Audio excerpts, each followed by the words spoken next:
And they leave the stalls. Got them away to a nice even break from the 2,400 meter marker. Lake Kivu, one of the first to go. That's widest of all on the track. Got the white headgear on. Rastignac, Plum Blossom. On the inside is Thomas Rainwater, the black cap, followed by Taxhaven, Captain Barbosa.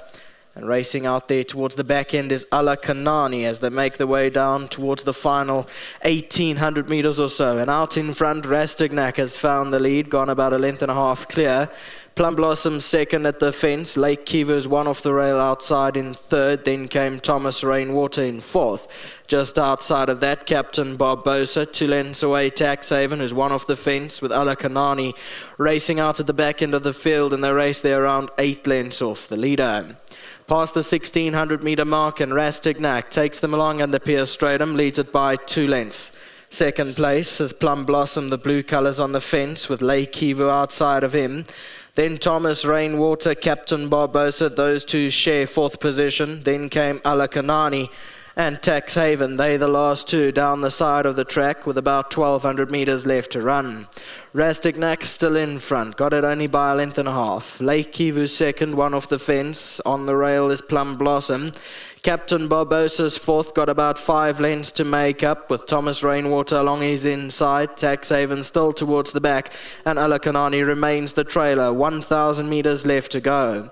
Down the straight they come, and Rastignac will guide them into the straight here by about a length. Second place, Plum Blossom. Lake Kivu, the white headgear, is towards the right-hand side. Then Thomas Rainwater. Taxhaven is widest of all on the track in the red and blue, followed further back in the field by Captain Barbosa and Ala Kanani still the trailer. 600 meters left to go, and Taxhaven now cruises into the lead, goes about 3 lengths clear. In second, Plum Blossom on the inside, then Rastignac dropping away. Captain Barbosa towards the outside as they come to the 400. Taxhaven's in front now by 8, 9, make that 10 lengths from Plum Blossom in second. Rastignac's battling in behind those, then Ala Kanani, but Taxhaven's got a commanding lead here by 10 from in second place, Plum Blossom, and Taxhaven won't be caught at this point. 100 goes, 12 lengths clear, and Taxhaven will romp home. Taxhaven, it's a matter of how far, maybe 12 lengths. Ala Kanani will run into second, Plum Blossom third, then Rastignac fourth, Thomas Rainwater further back, then Lake Kivu and Captain Barbosa. Well, there's not much to say in the head-on replay. The winner's well clear. At this point, seems like it's at the 300-meter mark. Must have been about 12, 13 lengths clear. Continues to extend, and that winning distance made up at 17 lengths. Ala Kanani's in the middle, running on for second, but they were all chasing shadows long before they reached the last 300 meters. 1:6.82, the first 4 across the line.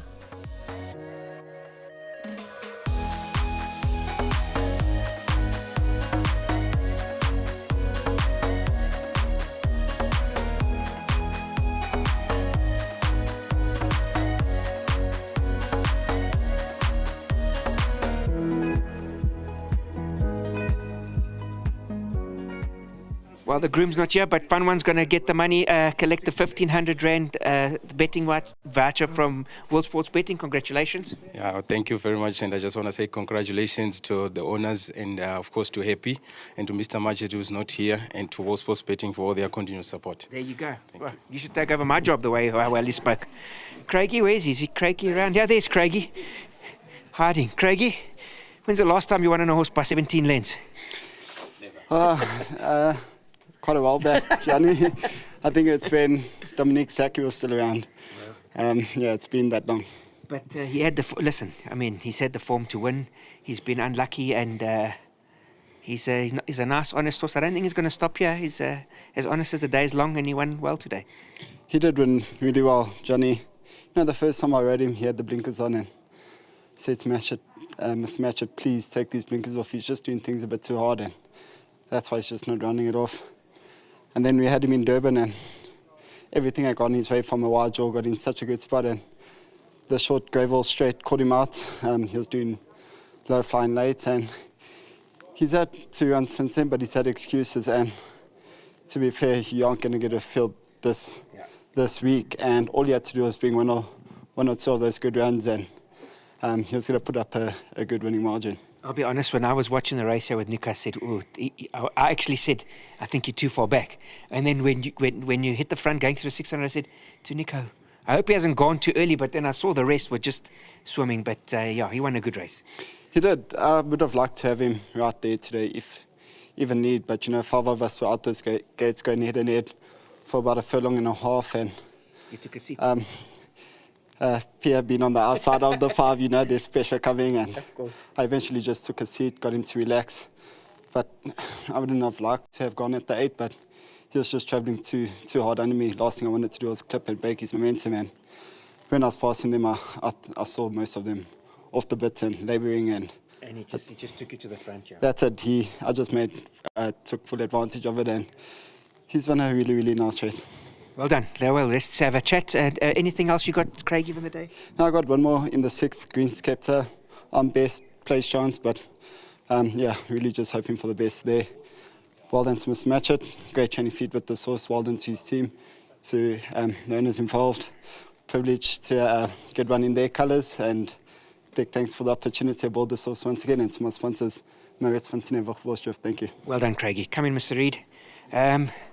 Obviously you heard me talking to Craigie. I thought, he's too far back. Then he hit the front too early because we've been following this horse. Obviously he's great run in the Derby, and then they put him up so high. And I thought his last run had excuses, but he did crack the right field today. And it's nice. I think it's confidence now, and I think he won't stop. For sure. Look, it's mainly been where he's been placed in races, and he's been placed in different places, settled in different places. But, he's had a nickname from very young. The guys at his first trainer called him Alba because it's the strongest part of the body. And he's as tough as they come. Aldens breeds a tough horse, and one's got to give credit to them for the tough horse that they've bred. All glory at the end of the day goes to God. But, Paul, Sarah, the team, he's been a real ATM for us. The runs that he has run unplaced with Paul have been major excuses. Either it was first run for the stable or like a prep run. Other than that, he's been earning a stake check every time, earned in the Derby for us. And, so Oldlands, Paul, Craig rode a brilliant ride. I myself said, Craig, why are you so far back?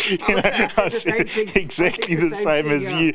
And it's been a while since we've been in the winners' enclosure with horses. I mean, I've been over a year that I've been waiting for another winner. But with Paul, my horses have just been ticking over, earning money, paying their own way every month. And I can't ask for more than that your horses are paying their own keep every month.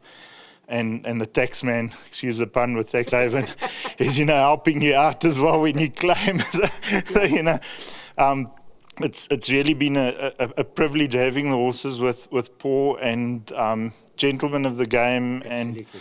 And I just need to also thank my wife, my kids, people that have been good supporters, my 10-pin bowling team, the super vans, Skippy Dip from the Eastern Cape, the Garage for his support, not a very common name, for his support, Charles and his partner Kobile for their support.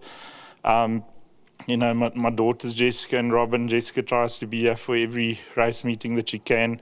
Robin's got a little baby, our grandkid. It was her birthday on Thursday, so it's a bit of a Nice present. Belated birthday present for Hailey May on Tuesday. So very nice present. It's her birthday on Saturday, and there's a little time capsule being put together at a birthday party that she's obviously too young to know about, but maybe this interview can now go into that time capsule as well, since I mentioned it. Absolutely. So Well done. I hope Before I've you go, mentioned everyone, but there's a lot of people to thank, and I hope I've remembered everybody.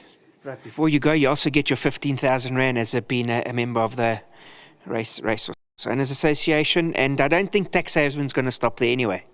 Definitely not. If we've had I've had the confidence to put him into the Derby and put him into the Gold Vase. I totally write off the Gold Vase run.